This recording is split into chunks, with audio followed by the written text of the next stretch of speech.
Hello, BookTube. You have information I greatly desire. And by the time your precious Avengers learn where you are, it will be far too late. It's time for torture. TBR Torture. I have a stack of books here, 8 of them. We're going to go through together. Now, this time, that might be less torturous than usual because of these 8, I have only read 1. And I do recommend it, but the others are open territory. So let's see, and we'll start off, first of all, with paperbacks. 4 paperbacks. Then we'll do 4 hardcovers.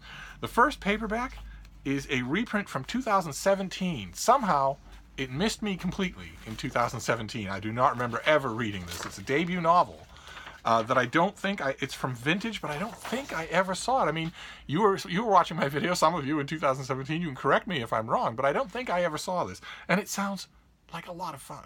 This is trade paperback coming out in late April, and it's by Andrea Lawler, and it's called Paul Takes the Form of a Mortal Girl.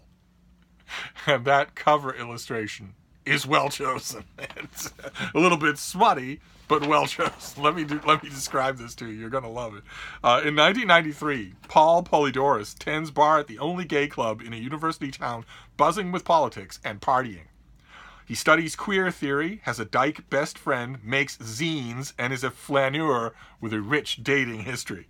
But Paul's also got a secret. He's a shapeshifter. Oscillating wildly from Riot Girl, that's G-R-R-R-L, to Leather Cub. You'll have to Google some of these things, BookTube. This is a family channel. Paul transforms his body and his gender at will as he crosses the country, a journey of adventure through the deep queer archives of struggle and pleasure. And the pub sheet refers to it as a kind of a modern-day take on Virginia Woolf's Orlando. And I don't think I ever read that. I think I would remember if I did. So this is about a polyamorous shapeshifter who can change gender, and as the Doctor Who fans will know, as all good shapeshifters they can change gender. Although that particular choice with the Doctor Who showrunners doesn't appear to have gone over well with the general run of viewership. That's a shame. I don't know what explains the cratering viewership numbers for the new Doctor Who season. There are 2 possibilities. And neither one of them are good. Something has to explain it. That is not the fact that the numbers are cratering is not a conservative talking point. It is actually real, and the only possible explanations that I've heard that make sense are either, one, that the actress chosen to play the first female Doctor just is not charismatic. That she's not winning over viewers, which could easily be true. that part could easily be true. I don't think she's right. She's cast right for the role. I myself would have gone with an older woman. But I've seen her carry off roles in other things. But this, as the first female Doctor, I don't think she knows or seems to care about the resonances of character at all. And we know that Doctor Who fans tend to be flexible and forgiving when it comes to new interpretations of the character. They don't necessarily just bolt for the doors at the first sign of any new interpretation. So I don't think they're to blame. It could be that, or it could be the gender. The gender swap has just made maybe huge chunks of the audience say this isn't Doctor Who anymore. The third possibility is a little on the touchy side. Quite a few people decrying the latest Doctor Who, the female Doctor Who, have pointed out that the episodes themselves seem to be preachy and seem to be castigating large chunks of the population, men, essentially. I've watched all of those episodes, and there is something to be said for that. And if that ends up being the definitive case, we'll know in 30 years when the history is written. But if that ends up being the case, then it's Gamergate and Comicsgate all over again. And if that's the case, we all need to start thinking about that. But one way or another, that's far afield from this book. That sounds fascinating. Sounds like a lot of fun. This next one, I'm guessing it's not going to be fun. If Adrian and Dalton are watching, you might want to usher them out of the room or distract them so that they don't go into convulsions. I'm going to read this because this is publishing history. I have to read it. In a way, I have to read it. This is E.L. James. This is the new E.L. James, the author of 50 Shades of Grey, that sold more copies than God. And this is The Mister. This is her new book. This is her new book, which apparently is coming out as a paperback. from Vintage, which is kind of strange. Unless I'm reading all of the publicity material wrong, it looks like this is going to be a $17 paperback when it comes out later this month. Yeah, right now, today. It's kind of strange. One of the best-selling authors in the world wouldn't have a hardcover. But one way or another, let's take a little trip down there with this book. London, 2019. That is our setting. Life has been easy for Maxime Trevelyan. With his good looks, aristocratic connections, and money, he's never had to work, and he's rarely slept alone. He must have a dog. But all that changes when tragedy strikes, and Maxime inherits his family's noble title, wealth, and estates, and all the responsibility that entails. It's a role he's not prepared for, and one that he struggles to face. Okay, your estate probably came with a steward, and that steward is probably the son of the steward, and that steward was probably the son of the steward before him.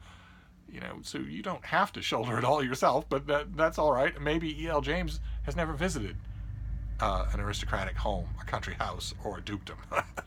But his biggest challenge is fighting his desire for an unexpected, enigmatic young woman who's recently arrived in England, owning little more than the dangerous and troublesome past that follows her.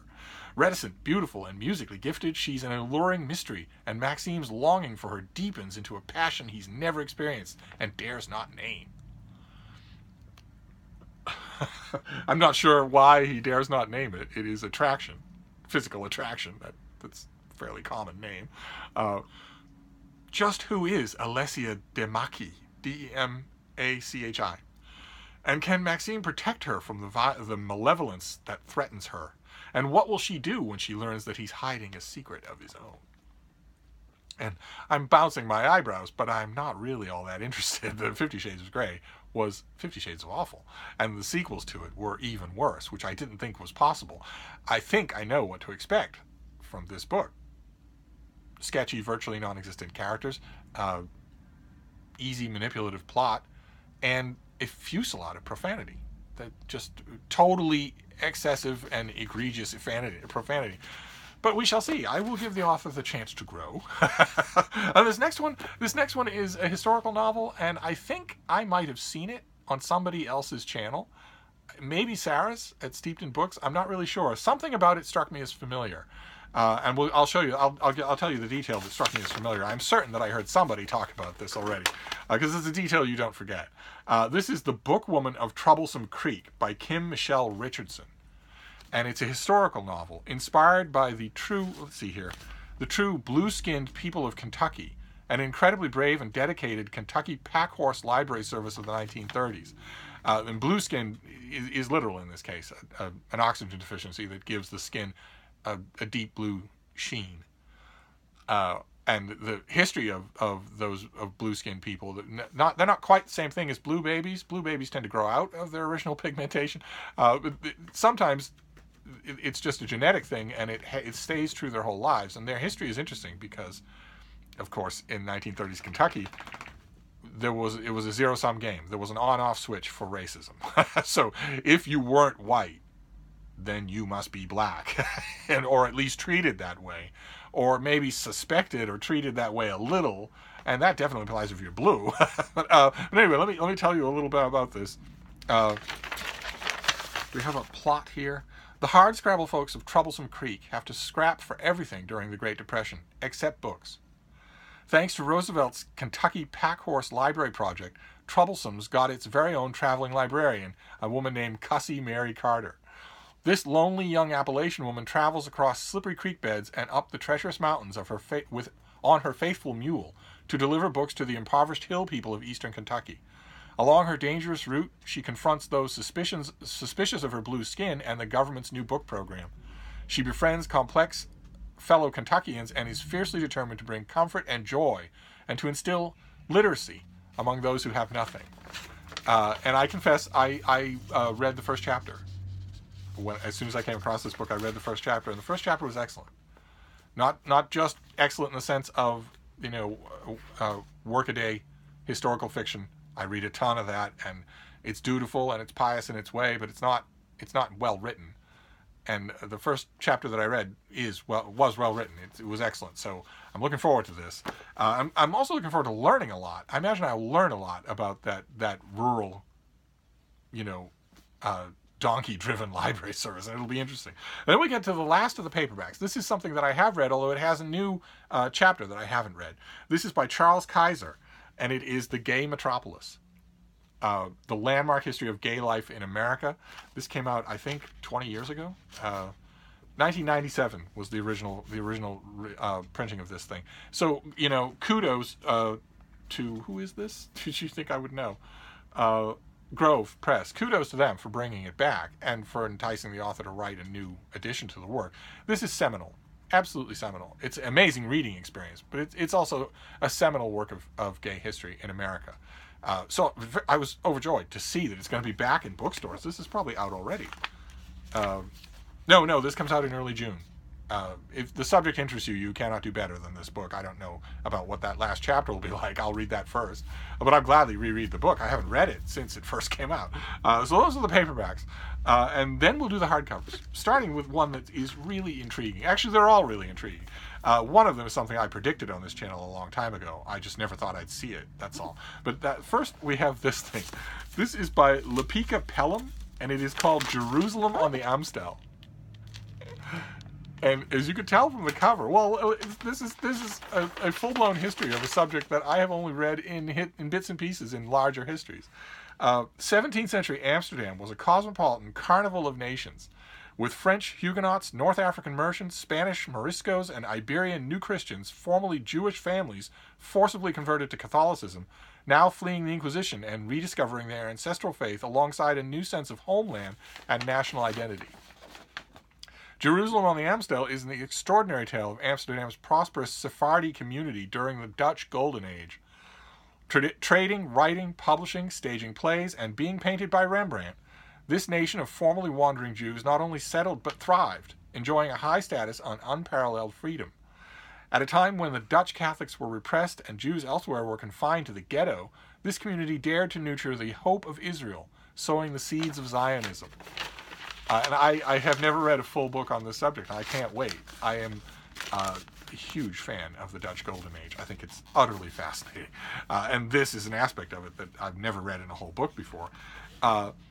This next one, it's from MIT Press. I don't quite know what to make of it. It's wrapped in plastic, and I haven't unwrapped it yet. And it is very stark. This is what it looks like. You actually have to hold it up to your face to see what the title is. A Frank O'Hara notebook. This is by Bill Berkson, and Frank O'Hara was a great American poet who died long before his time. And this comes out, I believe, next week. This comes out at the end of April. It's MIT Press, so I'm not sure if it'll just be stacked in your bookstore.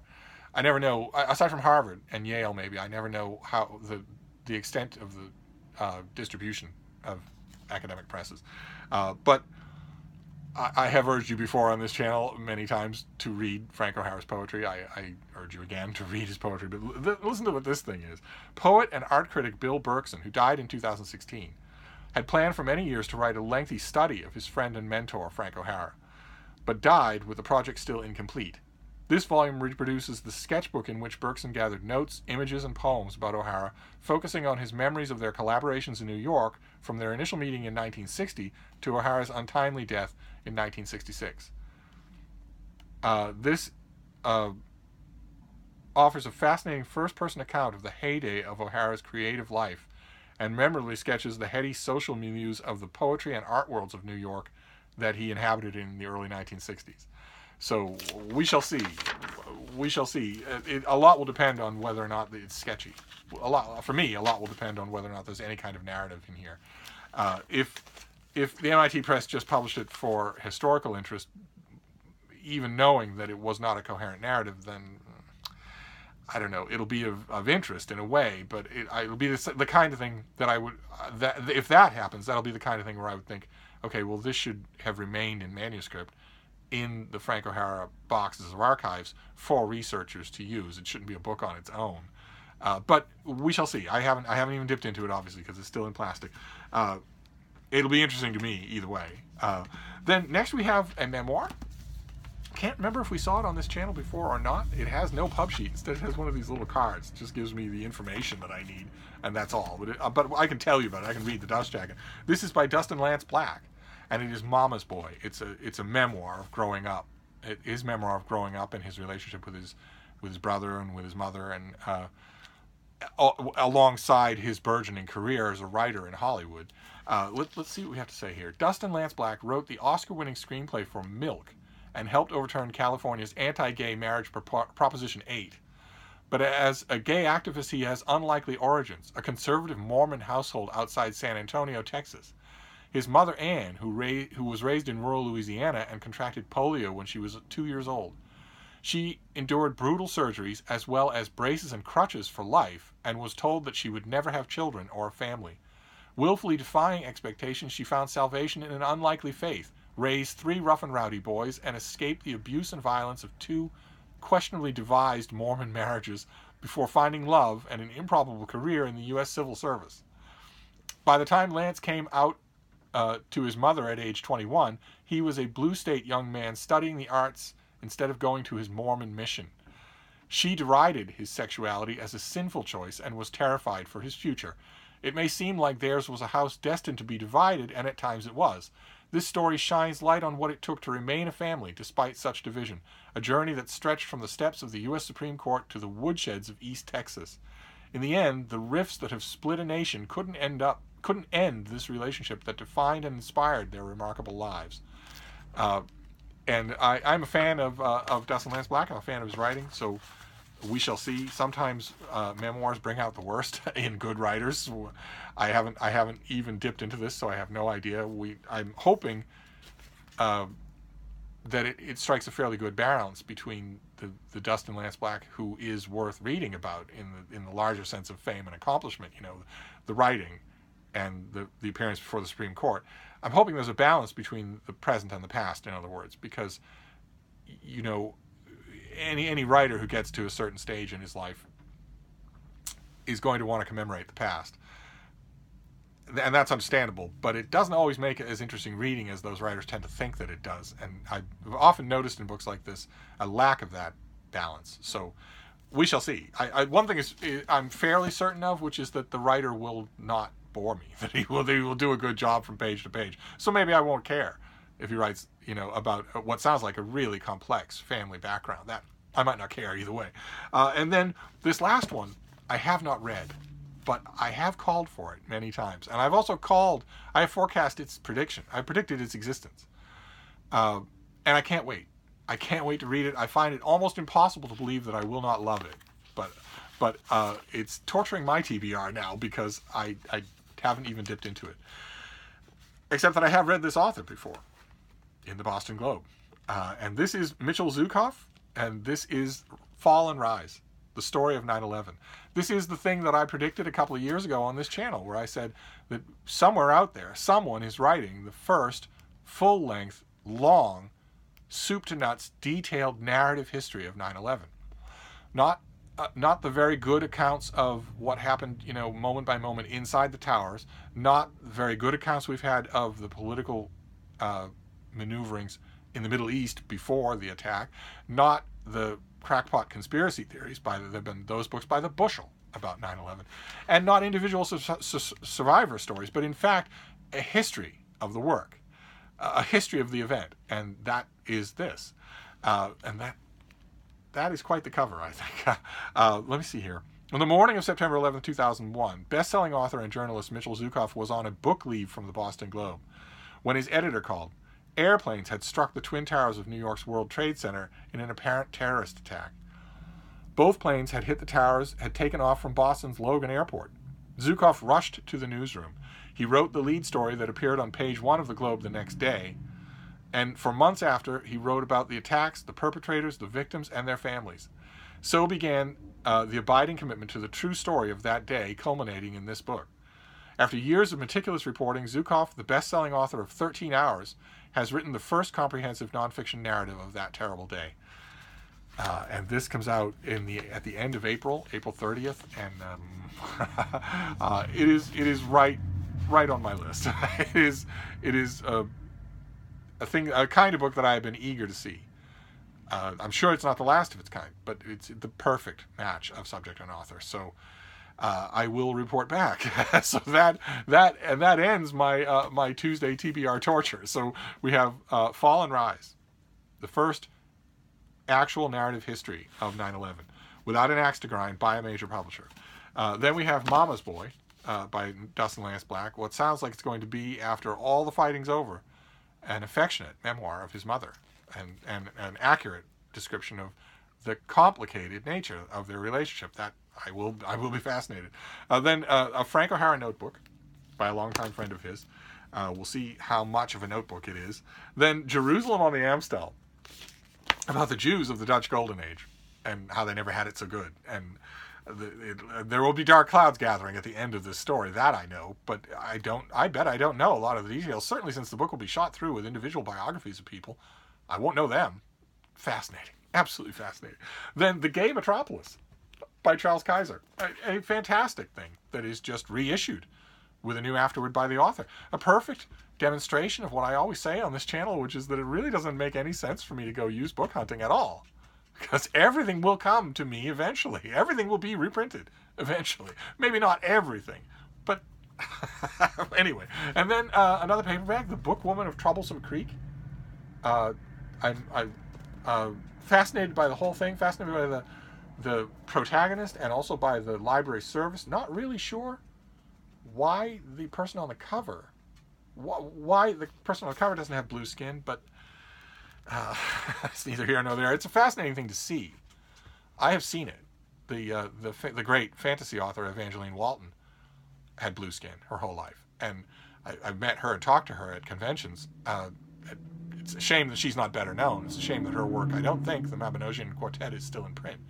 An epic of fantasy that fantasy fans don't know about. But she's an example of this, so it'll be fascinating to see, and the time is fascinating as well. Then, for those of you who are not all caught up on your literature, The Mister by E.L. James. Maybe the next read-along on Strip Cover Lit.